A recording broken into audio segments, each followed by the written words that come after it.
Boa tarde, pessoal. Então, hoje nós estamos aqui porque nós vamos estudar hoje as orações coordenadas e subordinadas, certo? Para isso, eu já mandei aí um documento no grupo da sala de vocês que tem todas as informações. Então, para a gente iniciar, a introdução diz o seguinte: que nós vamos ver uma crônica, né? Nesse caso, no nosso caso, nós não vamos ver essa crônica porque crônica é um gênero narrativo. Então, é só para dizer que, como a crônica, outros gêneros jornalísticos, narrativos, descritivos, todos eles usam período simples, período composto, para que muitas vezes o leitor entenda a mensagem que quer ser passada. Para começar a nossa análise, nós vamos começar com uma tirinha do Calvin, onde ele diz assim: ai, ai, ui, ui, eu estou com dodóizão no dedinho.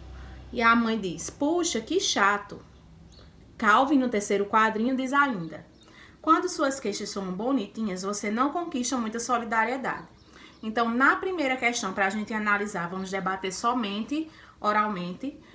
A experiência vivida por Calvin levou o menino a uma conclusão. Explique com suas palavras. Qual é a conclusão que Calvin chega, né? Primeiro, ele diz que não adianta você usar palavras bonitinhas, que dessa forma você não conquista a solidariedade.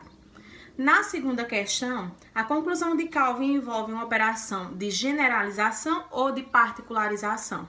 Né? Pela forma que ele diz, a gente entende que é uma questão de generalização, quando ele diz assim: você não conquista muita coisa, né, se você falar desse jeito, não conquista a solidariedade.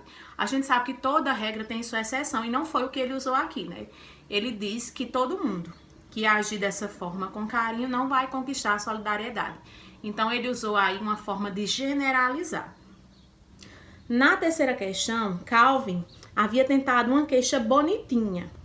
Que recurso linguístico ele empregou para alcançar esse efeito? Veja que quando ele usa dodóizinho, uma queixa bonitinha, né, o recurso que ele utiliza da língua portuguesa é o diminutivo das palavras, né? Isso faz com que a gente pense que a pessoa está sendo mais simpática, mais carinhosa, mais infantil. Já na quarta questão, a pergunta é: qual foi a intenção da mãe do menino ao dizer, puxa, que chato? Veja se era essa a resposta que ele esperava, né? Não era. Ele apenas deu uma resposta, mas não estava à altura da expectativa que Calvin esperava. Então, nós vamos analisar essa tirinha agora mais detalhadamente. Como você viu, o humor da tira depende, entre outros fatores, do contraste entre as falas construídas. Para tentar comover a mãe, Calvin empregou em sua queixa um discurso infantilizado, formado por um período simples e por termos modificados quanto ao grau. Ela, por sua vez, respondeu com uma fala curta e seca para encerrar a comunicação, né? Como ela disse lá: puxa, que chato. Ao perceber que sua estratégia falhou, Calvin formula uma conclusão expressa de maneira mais complexa que aquela usada para contar que ele tinha se machucado. Isso vocês devem acompanhar no material que eu mandei aí no grupo da sala. Independentemente de como são construídas, todas essas falas são consideradas frases porque apresentam um sentido complexo no contexto. Mesmo o segmento puxa que chato é uma frase, já que o contexto faz dela uma lamentação. No entanto, puxa que chato não é um período, porque este é formado por orações unidas necessariamente organizadas em torno de um verbo ou uma locução verbal. Vamos entender, né, o que é uma locução verbal, como eu já havia falado para vocês. A locução verbal ela é formada por dois verbos que estão juntos. Por exemplo, estava pensando, né? Nós vemos dois verbos, um verbo funciona como auxiliar e o outro verbo funciona como verbo principal. Então, nós temos aí a locução verbal. É chamado de período simples aquele que contém uma única oração e de período composto que apresenta duas ou mais orações. Acompanhe a seguir a análise dos períodos do texto. No próximo vídeo eu vou mostrar para vocês a análise de algumas frases. Vocês vão acompanhar comigo, certo? Bom, pessoal, então como eu havia falado para vocês, né, nós podemos ter o período composto e o período simples. E para isso a gente precisa entender o que é período. Vamos lá para esses exemplos aqui.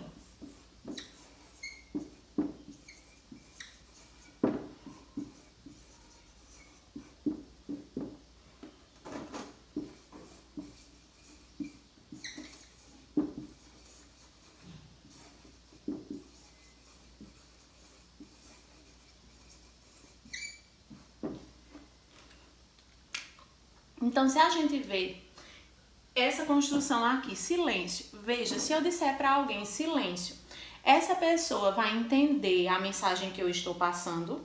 Certamente sim, né? Ela fará silêncio. Porém, eu não tenho um verbo aqui. Então, eu só tenho uma construção com sentido completo, o que eu vou chamar de frase. Então, isso é uma frase. Pare. Certamente também a pessoa vai entender o que eu estou querendo dizer, né? Pare é um verbo. Porém, isso daqui não tem uma extensão maior, né? Nós podemos dizer que é uma oração porque tem um verbo, né? Parar. Porém, ela não é extensa, então nós dizemos que é uma oração, certo? Se é uma oração, eu tenho um período simples. Agora vejam só. Aqui, vou trocar de lápis, minha gente, que o meu tá bem fraquinho. Aqui nós temos, não jogue lixo no chão. É uma frase com sentido completo, né? Para ser frase tem que ter sentido completo. Para ser oração, além do sentido completo, tem que ter também um verbo. E aqui o verbo é jogar, certo?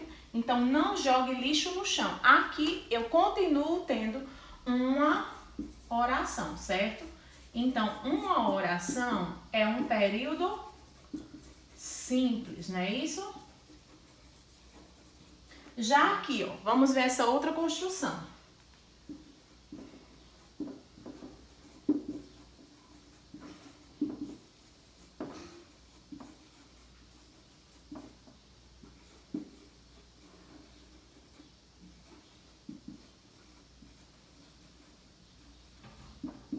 Se eu disser não jogue lixo no chão porque fica sujo. Veja que eu tenho aqui, ó, não jogue lixo no chão, fica sujo. Eu tenho uma oração, duas orações. Aqui eu tenho o verbo jogar, aqui eu tenho o verbo ficar. Eu tenho duas orações, certo? Frases com sentidos completos e verbos ligadas por uma conjunção, por quê? Né? Essa conjunção faz justamente isso. A função é ligar essas duas orações aqui.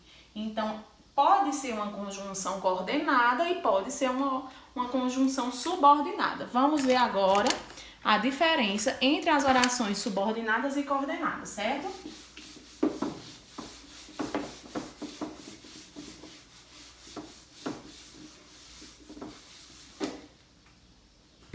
Ó, vamos analisar agora o que nós estávamos analisando lá na tirinha do Calvin, certo? Quando ele diz assim: eu estou com um dózão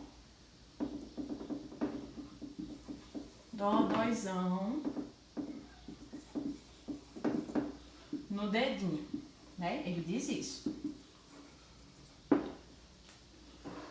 Vejam que ele diz, eu estou. Está é um verbo, nós não temos mais nenhum verbo aqui. Então, nós temos aqui um período simples, porque nós temos uma oração, certo? Então, aqui nós temos um período simples. Com período simples, nós não podemos dizer que nós temos orações coordenadas e subordinadas, porque nós só temos uma oração, tá bom? Uma oração, um verbo. Agora vamos ver. Próximo exemplo.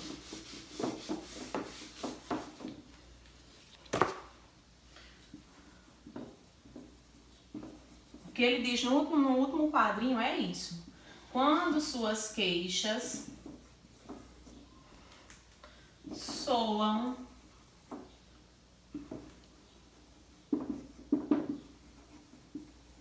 bonitinhas,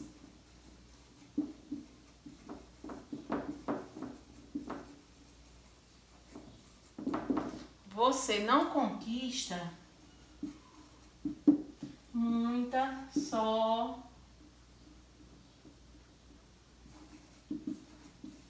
solidariedade, certo? É o que ele diz. Vejam só, quando suas queixas soam bonitinhas, aqui eu já identifiquei que eu tenho uma oração, porque eu tenho o verbo soar, certo? E até aqui eu tenho o sentido completo. você não conquista muita solidariedade. Aqui eu já identifiquei que eu tenho outra oração porque eu tenho o verbo conquistar. Então, quer dizer que aqui eu tenho agora um período composto. Por que período composto? Um período composto de duas orações. É por esse motivo. Porque eu tenho duas orações aqui, certo? Sentido completo mais verbo. Então, se eu tenho duas orações, se eu tenho mais de uma oração, eu vou ter aí um período composto.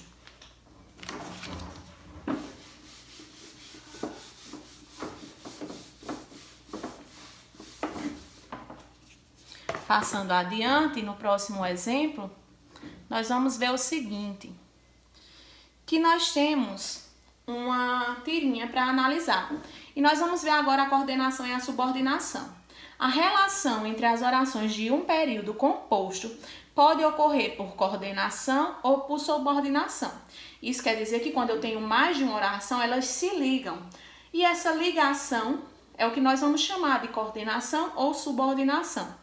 Para entender um pouquinho melhor, nós vamos analisar essa tirinha, na verdade, de H e Helga, que eu mandei também aí no grupo de vocês, que diz assim: quero que as férias na minha casa sejam divertidas.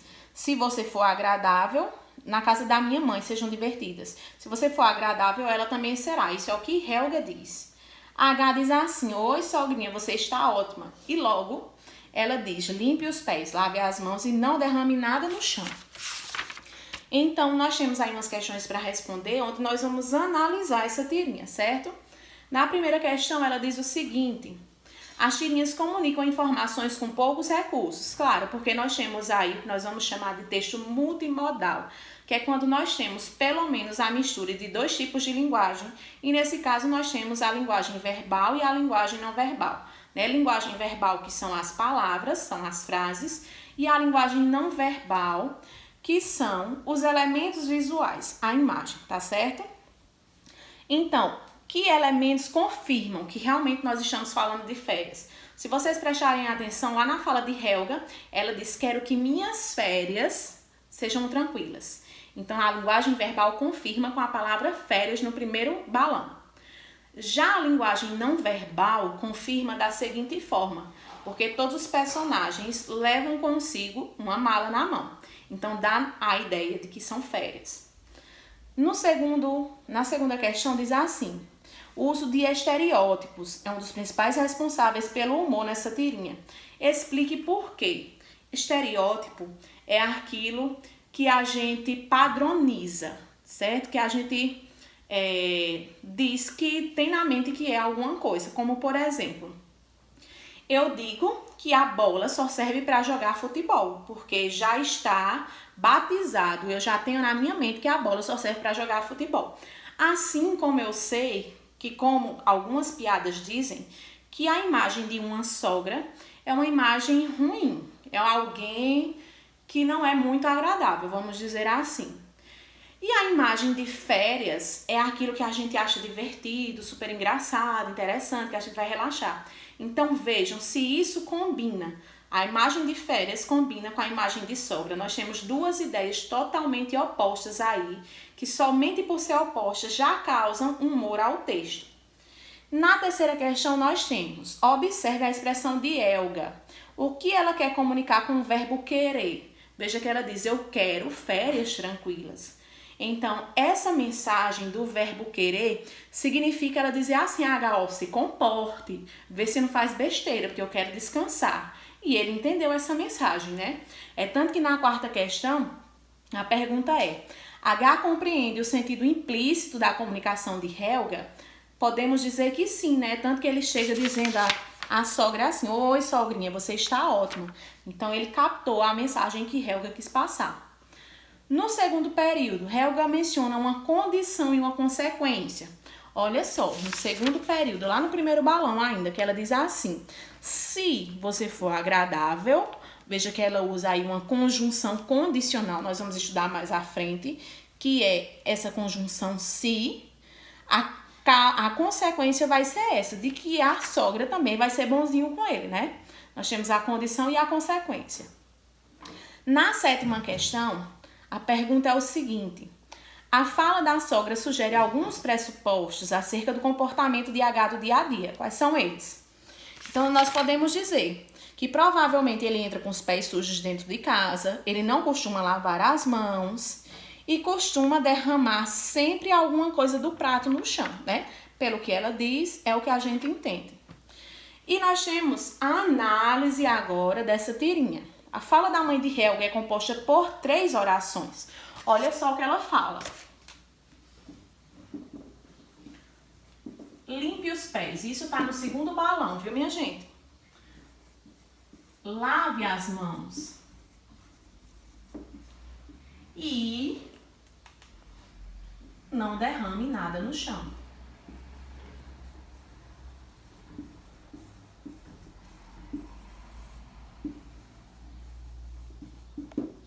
Veja que aqui eu tenho limpe os pés como primeira oração.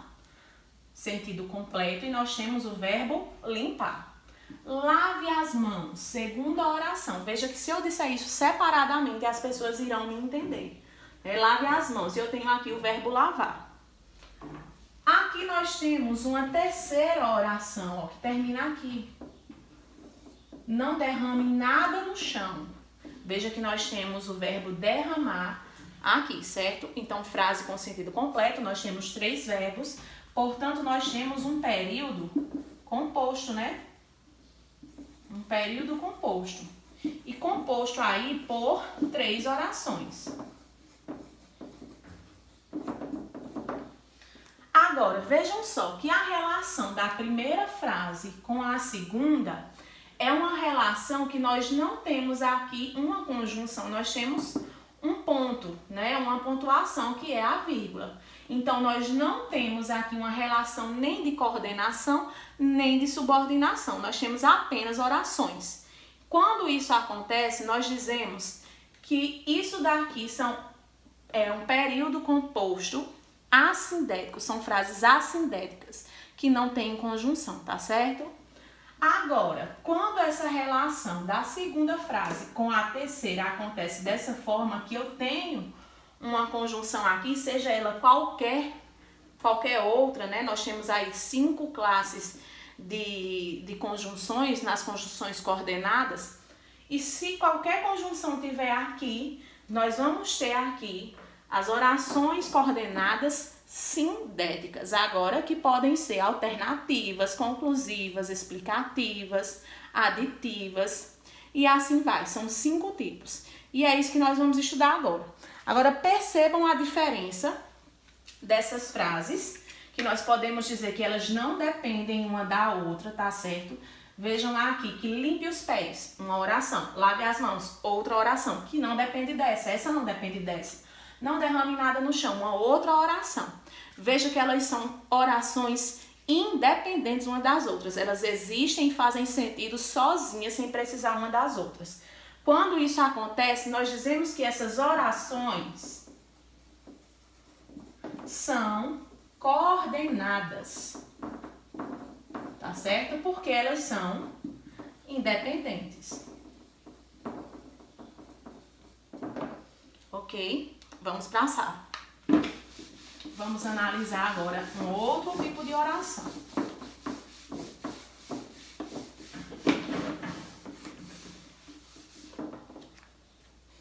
Agora vamos analisar esse daqui, ó. Uma outra fala.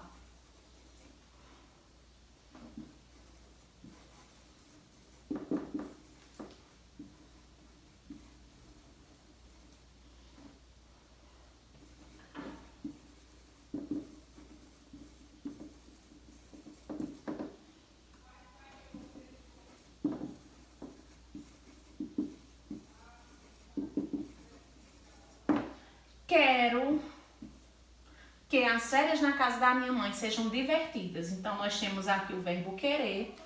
Aqui nós temos uma conjunção explicativa. E aqui nós temos uma segunda oração. As férias na casa da minha mãe sejam divertidas. Olha aqui o verbo ser e olha aqui o verbo querer. Esse verbo querer, quero, ele é um verbo transitivo. Ou seja, ele necessita de um objeto para completar a ideia. Porque Porque eu não posso simplesmente chegar numa pessoa e dizer eu quero. Quero. Então, a pessoa vai dizer quer o quê? Né? Então, esse o quê, né? O quê? É isso daqui. Quero isso. Eu posso substituir muito bem por esse pronome demonstrativo aqui, isso. Então, eu tenho aqui um verbo transitivo direto, porque nós não temos nenhuma preposição que ligue isso a isso. Verbo transitivo direto. E aqui nós temos um objeto direto. Significa dizer que esse é complemento desse. Que essa frase depende dessa para existir. Então, essa dependência dessa frase uma da outra, nós vamos chamar de orações, oração subordinada, né? São orações subordinadas, porque elas necessitam uma da outra, certo? Essas orações, elas dependem uma da outra para existir, para ter sentido. Essa depende dessa daqui, e essa depende dessa para fazer sentido. Então, nós vamos dizer que elas são subordinadas, tá certo? Então, o restante, vocês vão ver aí, eu só vou fazer agora um resumo das orações coordenadas sindéticas que eu disse para vocês, que é quando nós temos uma conjunção, certo? Então, nós vamos ter aí o que nós vamos chamar de conjunções aditivas, acompanha aí, é que nós podemos ter as conjunções não só, mas também, não apenas, como também. As alternativas, que nós temos algumas conjunções como ora, ora, por exemplo, ora fica em casa, ora fica na escola. Ou você chega cedo, ou eu corto sua mensalidade. Então, as adversativas, que expressam a ideia de oposição, nós podemos ter como conjunções mas, porém, contudo, todavia, entretanto, no entanto. As conjunções conclusivas expressam a ideia de conclusão, de algo que foi finalizado. E nós temos como conjunções, portanto, logo, assim, então, por isso, pois. E nós temos também as orações coordenadas sindéticas explicativas. As explicativas expressam uma declaração anterior. E nós podemos ter como conjunções pois, porque e que. Então, sintetizando aqui, minha gente, vamos lá. E eu quero que vocês escrevam no caderno. Nós temos orações coordenadas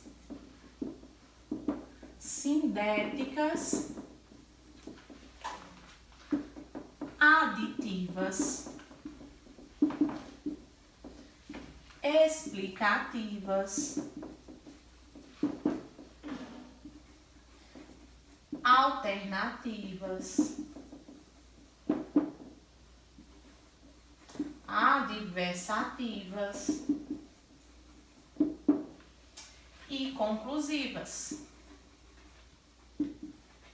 As principais conjunções são e, mas também,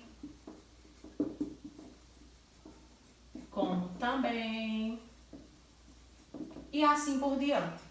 As explicativas, pois, por. As explicativas, vamos ver, né? São pois, porque, que, e assim vai. As alternativas nós temos que ver que elas se repetem, viu? Ora, ora, ou, são as mais fáceis. As adversativas são mas, porém, entretanto, expressam a ideia de pensamentos opostos. E as conclusivas nós podemos ter portanto,